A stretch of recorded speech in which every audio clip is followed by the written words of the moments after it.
Hello and welcome to Recap Radio. I'm Diego Cupolo, editor-in-chief of Turkey Recap, and this is our live show about Turkish politics and foreign policy. Today I'm talking to Burak Bilgehan Özpek, a professor of political science at TOBB, University of Economics and Technology in Ankara. Özpek is also a longtime political commentator for the online publication Daktilo 1984. You can find his work at daktilo1984.com. Thanks for joining us, Burak. You're welcome. So, it's the first day of Parliament here in Ankara. It's the fall session, and we're expecting a packed political agenda that's going to have long-term implications for Turkey inside and outside. High on the list of things that we're going to be looking at are the PKK peace process, which Burak has said is unlikely to accomplish its aims of creating a terror-free Turkey. There are also many political power struggles within the ruling AKP-MHP bloc. At the same time, the main opposition, CHP, is facing its own power struggles in the face of ongoing judicial pressure. On top of that, there are many questions about Syria and what comes next there. We're also going to cover what comes after Erdoğan, because the AKP succession debate has kind of reignited this week. So in this podcast, we're going to cover all that. But before we start, let me remind listeners, this is a live recording. We're going to talk about 30 minutes. We welcome your questions if you're listening live. Also, let me repeat my usual disclosure since we're talking about the peace process. My wife is a parliament member with the pro-Kurdish Dem Party. That said, Burak, thank you for being here again. Why do you believe the peace process will not end the more than 40-year conflict between Turkey and the Kurdistan Workers' Party, also known as the PKK? I think we have to eliminate the alternative explanations first, then we have to focus on the political motivations of each actor in the process. I would like to eliminate the ideational explanation first, which argues that the actors in the process are committed to democracy and peace, and I don't buy this argument. Because in the last decade, we saw undemocratic implementations of the government, and we also observed Devlet Bahçeli, who advocated abolishment of constitutional court. So I cannot believe both Erdoğan and Bahçeli to be committed to peace and democracy. On the other hand, the counterpart of the peace process is Abdullah Öcalan. He is certainly not a champion of liberal democracy, actually. So if this is a peace process, if this is a game, it is played by autocratic leaders and autocratic figures. So I don't believe that these guys are ideationally committed to peace and democracy. So what motivates them? Of course, the political expectations. It's very natural. I don't judge this, but we have to focus on the political motivations of each actor at this stage. I think Erdoğan is motivated by, creating a patrimonial system, and he wants to subordinate the Kurdish, party and Kurdish, movement in order to bolster his power. So he doesn't care the details of the peace process. He doesn't care the framework of the peace process. He doesn't care the legal, requirements of peace process. He just thinks about what can Dem Party do for the continuation of power of Erdoğan. Because Erdoğan believes that he won the war against the PKK. He doesn't feel that he has to negotiate with the pro-Kurdish Dem Party in order to make some legal, steps in order to create a durable, a sustainable peace. So we all know Erdoğan's personality and Erdoğan's style of politics. He, of course, wants to cooperate with some actors in return for, providing some autonomy or allocating some sources from budget or, some sources. And he expects to, expects to get some credit for the continuation of his own power. Because Erdogan thinks that there is no armed group in Turkish territory. He subverted Assad regime, and there is no backing of Russia or United States behind the pro-Kurdish groups in Syria. He has technology, he has drones, so he is powerful than the PKK. Why he has to negotiate with the PKK in order to, limit his power? Of course, he wants PKK and DEM party to support his power. On the other hand, I think both MHP and DEM party are not motivated in this way. I think there is a friction between MHP and AK Party.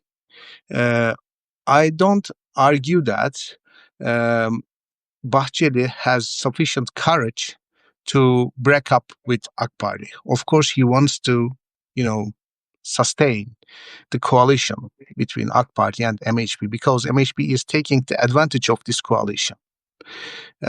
We are familiar with some, leaders of criminal organizations having pictures with Devlet Bahçeli, and they have legal immunity by the help of the, coalition between MHP and AK Party.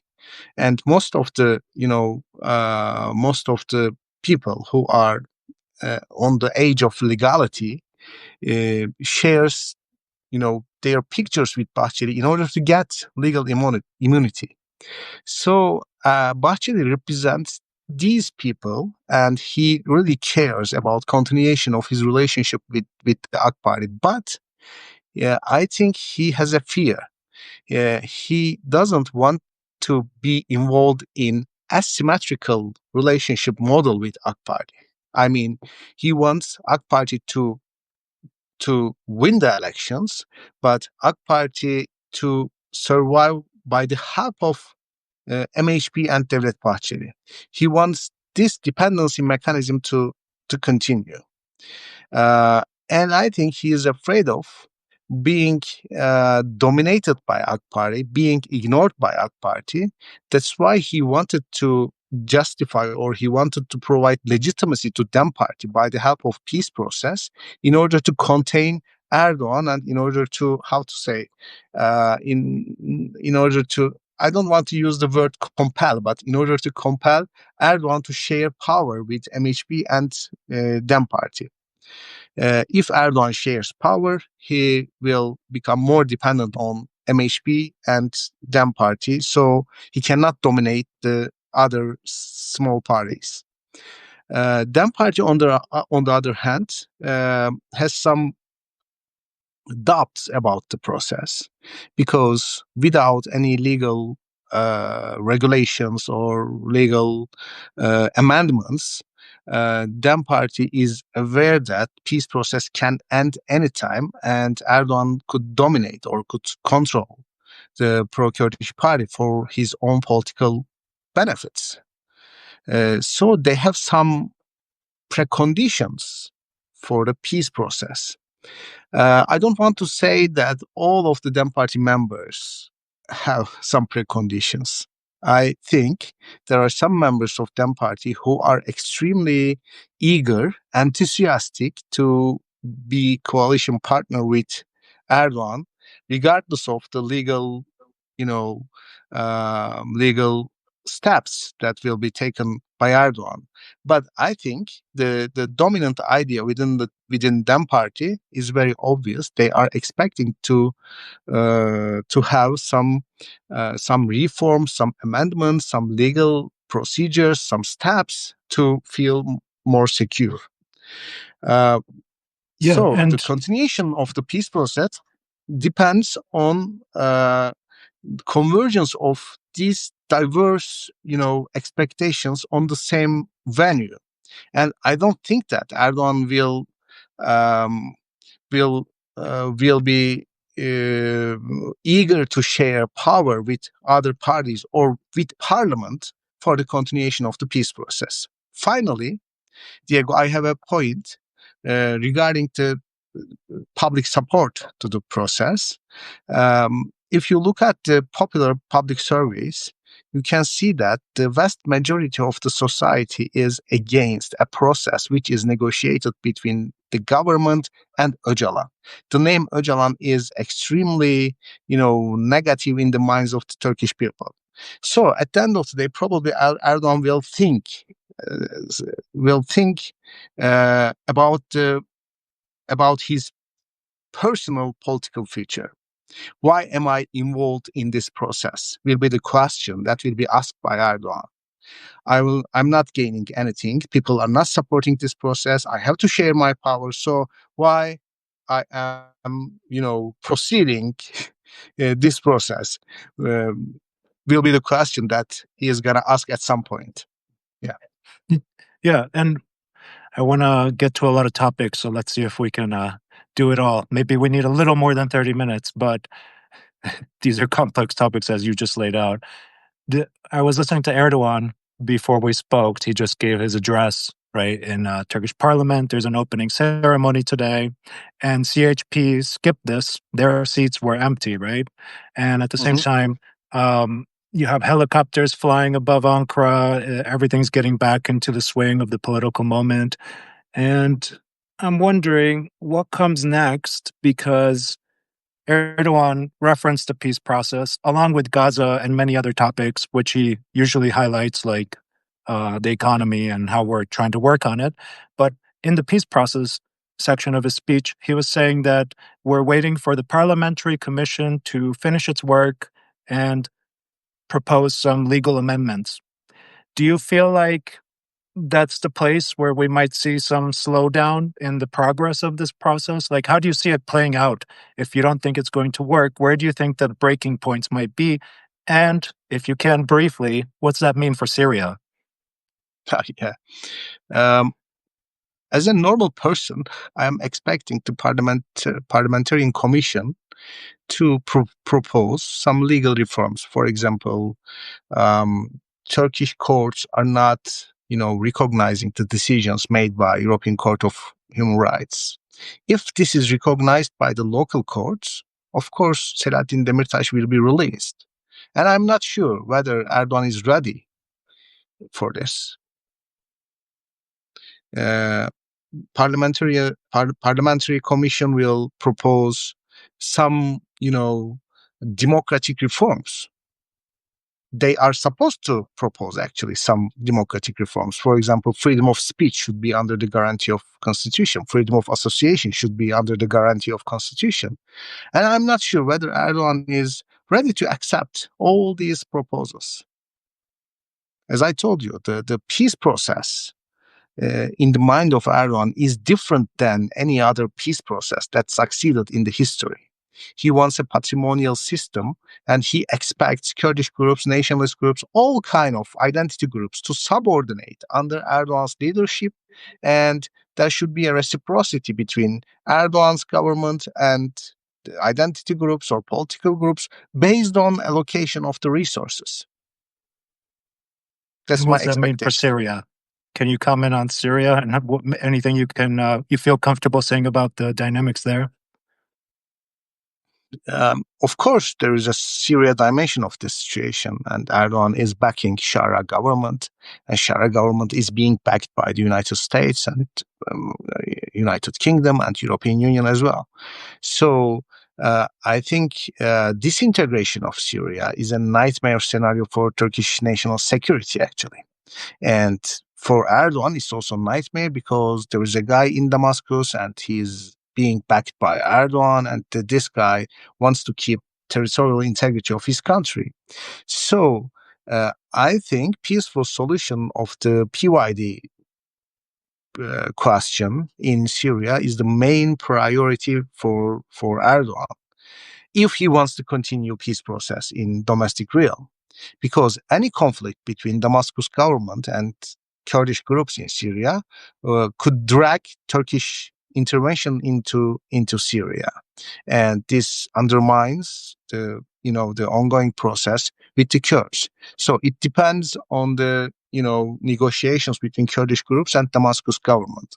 And if you ask me whether I'm optimistic or not, I'm not very optimistic about this. I'm not very optimistic about this because, there might be short-term agreements, short-term negotiations, but since Syrian economy is not very strong, since Syria doesn't have sufficient sources to allocate to identity groups to pacify them, I think, having a certain territory.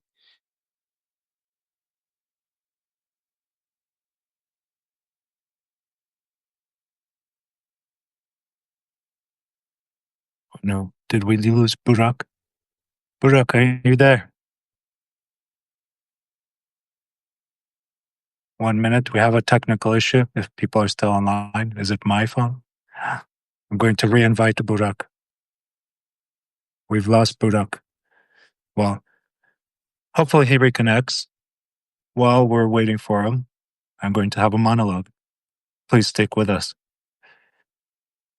While speaking with Burak in the preparation for this talk, he was highlighting some divergences between AKP and MHP, and he highlighted how Bahçeli's suggestion of a Russia-China-Turkey alliance might be part of that. Some people say it's good cop, bad cop. Bahçeli makes the extremist points, and Erdogan seems like the soft guy when they go to the US. But Burak was saying that Erdogan's dismissal of Bahçeli's comments when asked about it by a reporter, saying he hadn't heard about it, might signal that there's some different ideological storm at play. I want to ask Burak about what he meant by that. I hope he comes back. I apologize for this technical issue. Burak, come back. 1 minute. It is a live recording, so we get all of it. Here he is. Burak, are you there? Don't leave me alone in this echo chamber of podcasts.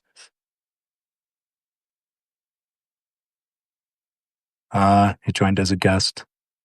No, he's joining as a speaker. Sorry. Yes. Sorry. You left me alone. I didn't know what my purpose was. I was speaking. Hope people are still with us. Can you talk about AKP, MHP, ideological divergences? Because we talked about it last week, and I wanted to know whether you think there could be some splits or some friction in that ruling bloc, maybe in judges, court decisions, anything you're comfortable saying. There is a secret agenda in Ankara, I think, since the detainment of İmamoğlu. Actually, since the inception of the peace process, because it was a reaction of Bahçeli against some factions in the government bloc. I mean, there is an ongoing debate in Ankara regarding the post-Erdogan period and to who will have the power and how will power will be shared. And I think actors are, developing strategies in order to get the spoils of post-Erdogan process or not to be out of the game in the post-Erdogan period.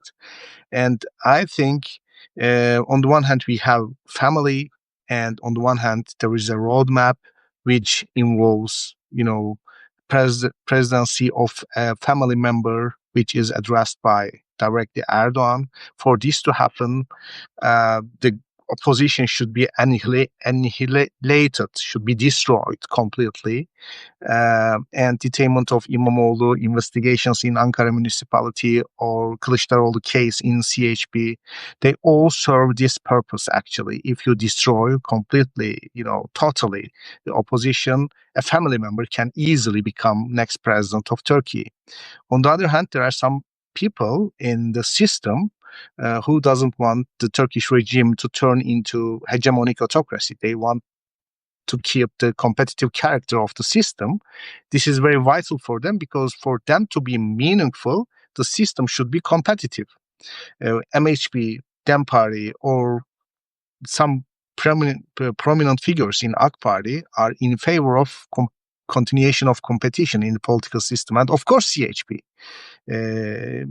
They can cooperate or they can align on the same line against Erdogan's, or some cliques in some factions in the government blocks to make a hegemonic autocratic system. And I think the competition will continue between two groups in the political system. On the one hand, we will see some journalists, some bureaucrats, or some politicians who are extremely supportive towards Bilal Erdogan's presidency in the future. So they will be advocates of, detainment of İmamoğlu, closure of CHP, or total destruction of opposition. They will wholeheartedly support this roadmap. On the other hand, there will be some guys in the system which aim to prevent Erdogan to do so. And I think CHP is in the commission just because of this. And I think MHP did propose a commission to be found, to be established in the parliament just because of this. And I think DEM Party, joined the commission and asks some legal regulations just because of this. I don't know where will this process go, but for now I can say that there is a clear, competition between two groups who are preparing for the post-Erdogan process. Yeah, so about Fidan's comments this week and below. It's very relevant. It's very relevant to this topic, actually. Fidan, I think, is one of the guys who are not very happy with the ongoing post-Erdogan strategy. Because he's not a politician, actually. He's a bureaucrat, but he was very, key person in AK Party's power bloc. So he is a very important person. He was chief of intelligence. He is now Minister of Foreign Affairs. And 2 days ago, he made a statement and he actually undermined the main story of AK Party, because AK Party promotes military-industrial complex and its successes in developing some military or technological, projects. And AK Party wanted to reflect Trump-Erdogan meeting as a success story in domestic realm, actually. But Fidan's statement basically says that no concrete, achievement is available. There are some serious issues on the table and they are not solved yet. And there is no success that we have after Trump-Erdogan meeting. And military-industrial complex story is a bubble. And government spokespersons, pro-government journalists, they are all lying and inflaming nationalism in an artificial way. But, the reality is different than this. We don't have engines of jet fighters, the KAAN fighters. Engines, without, yeah. yeah. I don't know without an engine what an airplane, a jet can do. But, Fidan actually demolished some mythological stories regarding AK Party. And as you all know, the son-in-law Erdogan, Selçuk Bayraktar, is, de facto chief of, military-industrial complex in Turkey. So Fidan directly targeted the failure, actually, regarding KAAN jet fighters. And this shows that there is an ongoing, tension between family and party and bureaucracy. And do you think this was calculated on Fidan's part to make some? But what's the goal here? Do you think this is the beginning of his succession fight? I think yes. Of course, Fidan calculated this because he was ex-chief of intelligence and now Minister of Foreign Affairs. He has a PhD. He knows politics and bureaucracy more than anybody in Ankara, I think. So he knows how his words are, interpreted by its counterparts. He knows the repercussions of any word or any sentence. So it was not an accidental move. In doing so, he showed how he can, weaken the stories of the government or stories of the family with just one sentence. Mhm. Previously, we observed some splits in AK Party machine. For example, Davutoğlu did resign, Gül did withdraw his, assertive stance, or Babacan. They all left party structure, but they were not involved in the political and bureaucratic system as much as Fidan. So Fidan knows many things, and Fidan is involved in some complicated things in AK Party's history. So he knows the story, and he knows what happened in the political space. Got it. The rest would be speculation to ask you about it, but do you think Bayraktar is out? Is this between Bilal and Fidan for AKP succession? Diego, I cannot hear you now. Do you believe You Bayraktar is froze, yeah. finished? Can you hear me now? I cannot say this. No. Okay. I cannot.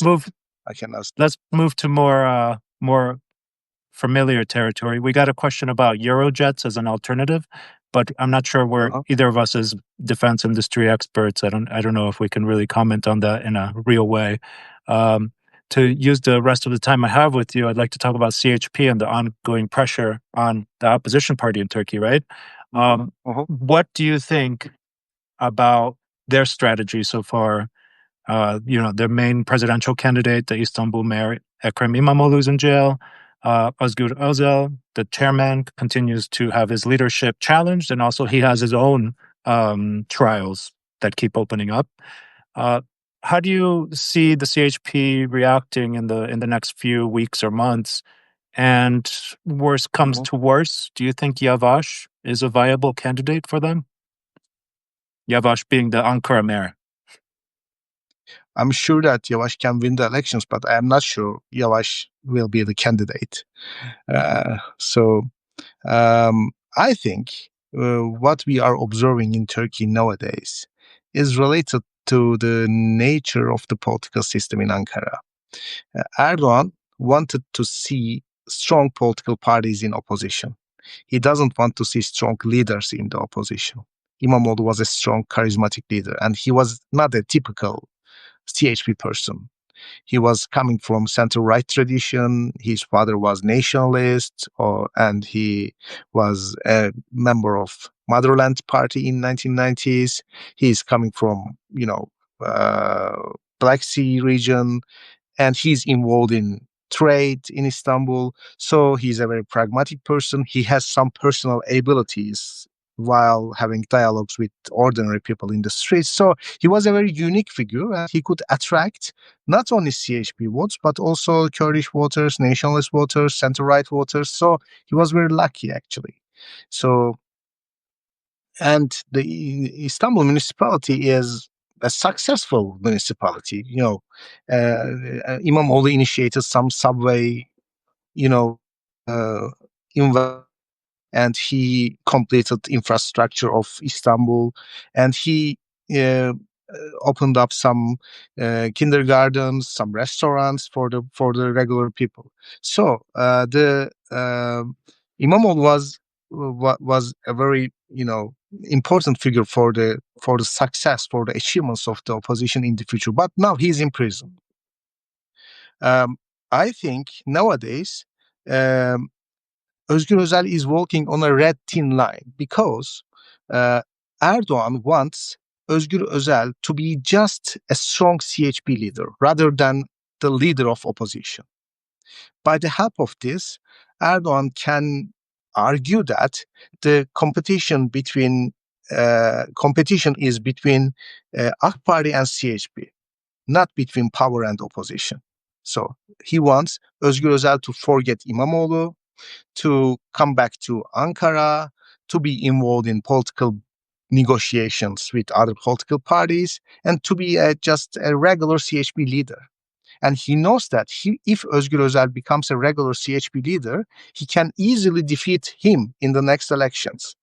But on the other hand, Özgür Özel has a legitimacy crisis. If he forgets İmamoğlu, the opposition people can accuse him of cheating his friends and, opponents. That's why Özgür Özel is walking on a red thin line. On the one hand, he has to be, seen as the representative of opposition and not forgetting İmamoğlu or, criticizing government are the preconditions for that. On the other hand, he has to survive, because if he doesn't do what governments want, Kılıçdaroğlu could be appointed as the new leader of CHP. So it's a very tough situation. He is between rock and hard place. That was an English phrase. Yeah. Rock and a hard place. Yeah, he's struck between rock and a hard place. That's why he's in a tough position nowadays. He has to satisfy the feelings, hatred of opponents. He has to support İmamoğlu case. On the other hand, he has to be involved in negotiations in Ankara. That's why he decided to join the commission in the parliament for the peace process. Yeah. And just to finish, what's the role of the international community? I'm sure you saw CHP is going to have a rally in Brussels in the next week or two. And also İmamoğlu's writing columns in The Guardian, asking, I don't know who, to protect democracy. What do you think? Do Turkish citizens have to deal with what's happening domestically, or do you think there's a role for the international community to play? I think there is a very limited role for the international community, and the Turkish people will decide their future regardless of the attitude of international actors. Because, Russia invaded Ukraine, and, there is a refugee crisis in Europe.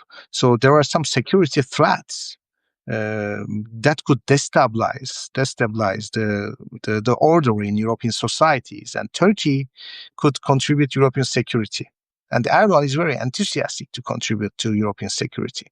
If you are perceiving threat from Russia, Turkey could be a reliable friend in your fight against Russia. If you are perceiving threat from, refugees coming from Middle East, Turkey could be a buffer zone between Europe and the Middle East. So Erdogan is ready to do whatever, European Union countries, I'm not saying that European Union itself, but European Union countries need. And in the last Trump-Erdogan meeting, we observed that Erdogan could easily make some concessions to gain credit from the United States, regardless of its rationality. Rationality requires cost-benefit analysis. For example, Turkey is buying natural gas from Russia. It's cheaper than the LNG coming from the States. But Erdogan could prefer LNG just because he cares friendship between him and Trump. 5 years ago, for example, Turkey did buy S-400 missiles. It was not very rational for Turkish national security, but Erdogan did prefer to buy S-400 missile system, and Turkey was excluded from F-35 project. It was not very rational. It was against Turkey's national security, but Erdogan did prefer to buy S-400 missile system. So this is Erdogan's style. So if Europe needs security, Erdogan is ready to meet the security concerns of the European Union. That's why I believe that there's a limited role of international community. Thank you very much. For those who joined us late, I've been speaking to Burak Bilgehan Özpek, a professor of political science at TOBB, University of Economics and Technology in Ankara. He's also the longtime political commentator at Daktilo 1984. You can find his work at daktilo1984.com. Thank you for doing this, Burak, despite what your cell phone agreed or agreed not to do. Yeah, I'm a poor academic, so this is a very old phone, and it collapsed. Well, we all appreciate your time and your insights, and thank you to our listeners. If you missed part of this live show, you can find the full recording on Spotify, Apple Podcasts, YouTube, and all those other podcast players. I'll also provide the links to articles and things we mentioned in this talk. This podcast is a production of Turkey Recap. We're a newsletter on Turkish politics, foreign affairs, and business. Visit turkeyrecap.com for more coverage from right here in Ankara. Stay safe, see you soon, and have a good evening, Burak. Stay safe.